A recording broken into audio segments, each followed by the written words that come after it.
Assalomu alaykum. Los Angelesdan gaplashamiz va ko'rsatamiz. Xudo xolasa, bugun mana dushanba. Meni ko'rib turgan do'stlar, Los Angeles shahrida ko'ryapsizlar, eshityapsizlar. Juda katta norozilik bo'lyapti. Ya'ni immigratsiyaga qarshi, noqonuniy immigratsiyaga qarshi Prezident Trump kurash olib boryapti. Endi hozir Los Anjelesga ko'chdi. Oxirgi 3 kundan buyon nimada shaharda juda notinchlik, ayniqsa Latin Amerika davlatlaridan kelgan namoyishchilarga qarshi juda katta qarshilik bo'lyapti. Hamma yerda politsiya, hamma yerda mana hozir ko'rsatishga harakat qilaman.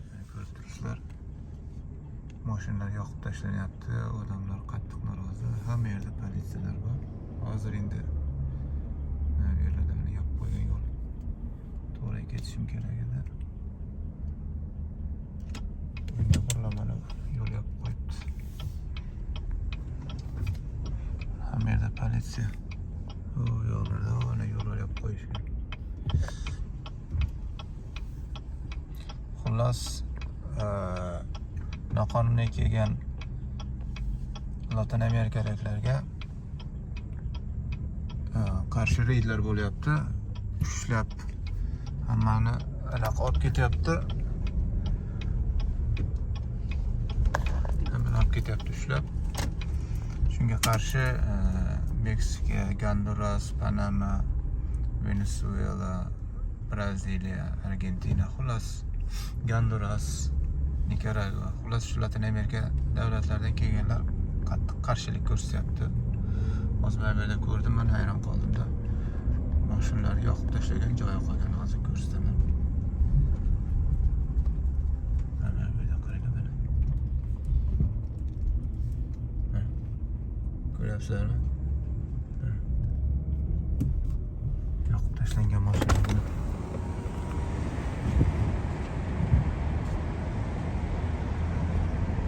Mana jurnalistlar mashinalar yoqib tashlangan.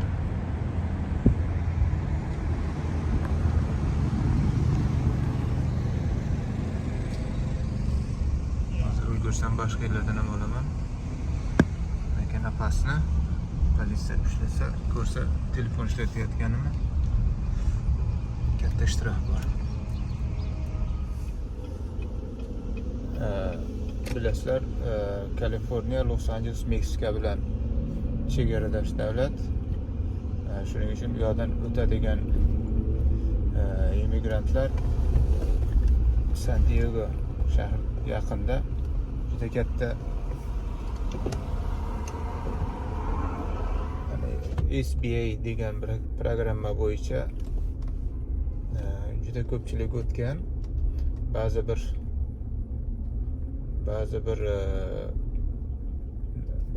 ko'pchilik noqonuniy devordan oshib kirib kelganlar ham bo'lgan.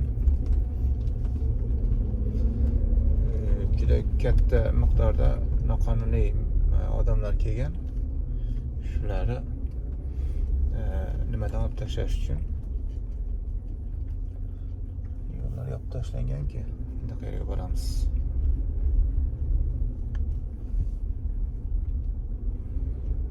Yo'llar yopiq.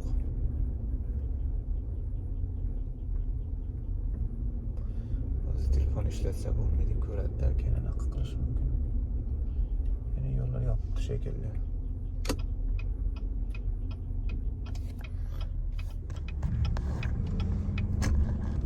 Jurnalistlar nimalar.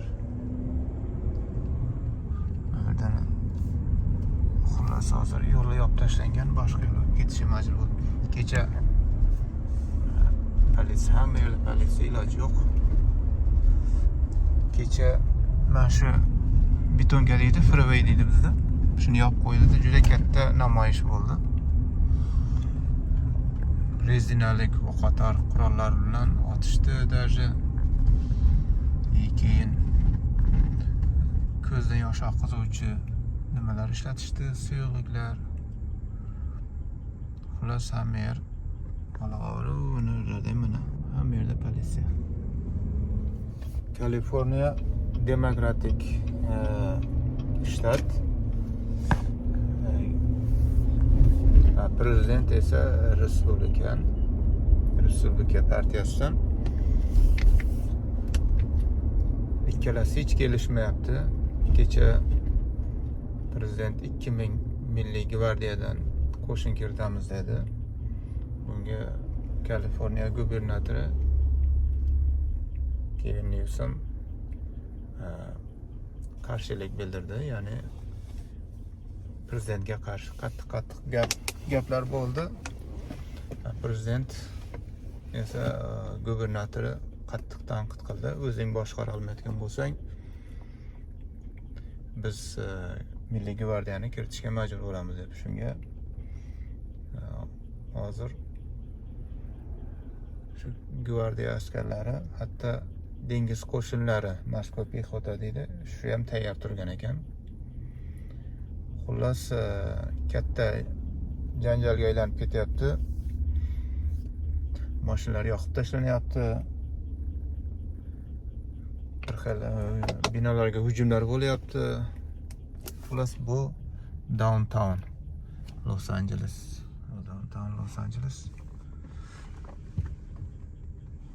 Buradan qochish kerak tezroq. Chunki yo'llar trafik bo'lib ketgan. Bu hech qanday bizga foydasi yo'q. Tezroq ketish kerak. Balki bu yo'l ochiqdir. To'g'ri. Mana-chi. Ham yo'q ochiq ekan shekilli. Yoshirishga majbur bo'ldim. Hamma yerda politsiya ushlasa telefon ishlatayotganimni qattiq shtraf beradi. Shuning uchun majbur bo'ldim. Bu federal bino bu. Yozib dabdala qilib tashlashgan. Fake ice deb. Politsiyalar yig'ilgan.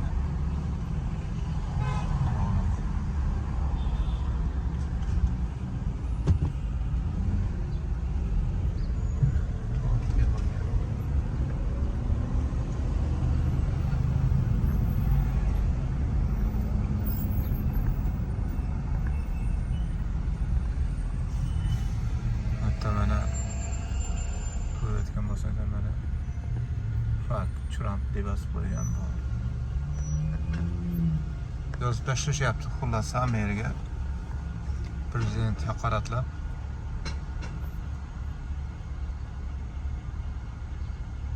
Shunga hozir politsiya otryadlari shay holatda turibdi hamma yerda. Qattiq qo'riqlash ketyapti. Xullas notinchlik Los Angelesda hozircha. Trump prezident bo'lishdan oldin va'da bergan edi. Noqonuniy migratsiyaga qarshi kurashaman deb. Ya'ni davlatni tartibga keltiraman degan ma'noda katta va'dalar bergan edi. Hozir shu va'dalari ustidan chiqish uchun harakat qilyapti. Avval boshqa shtatlarda edi. Texasda, Janubiy Meksika shtatda. Xullas endi mana hozir Kaliforniya Los Anjelesga ko'chdi. ICA degan immigratsiyon politsiya alohida bu federal. Nimaga bo'ysunmaydi? Kaliforniya shtatga bo'ysunmaydi. Ular federal hisoblanadi. Ya'ni butun Amerika davlati bo'ylab xizmat qiladigan bo'linma. Mana shu ICA xodimlari, immigratsion ofitserlar nelegal yurgan Latin Amerikadan kelgan immigrantlarni ushlab uni deportatsiya qilish maqsadida yig'iladigan joylari bo'ladi. Shunga olib ketayotganda qattiq qarshilik bo'ldi.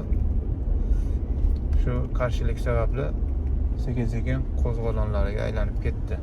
Ya'ni ko'chalarda katta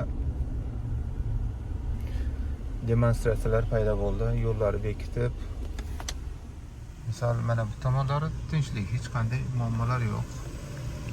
Bu yoqda biznes bloklar, hech narsa bo'lmagandek. Haligi borgan joyimiz hokimiyat desak bo'ladi. Los-Anjeles shahar hokimiyati, politsiya bo'limlari, sud tashkilotlari, federal bo'limlar xullas.